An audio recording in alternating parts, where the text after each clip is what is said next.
Ganjam जिलार BJD नेता दलर supremo नवीन पट्टनायक सहित जिलार संगठन नहीं आलोचना करिसेंती। नवीन निवास रे एही आलोचना होइतिला।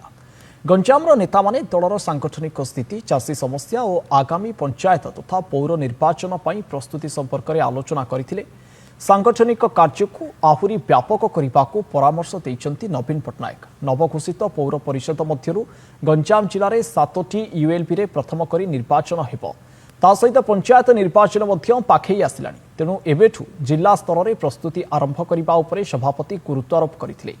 मंडी में चाषींकर हैरान विषय में विरोधी दल नेता सरकार दृष्टि आकर्षण करिथिबारु गंजामर नेता माने दलर मुखिया को धन्यवाद जणाइथिले।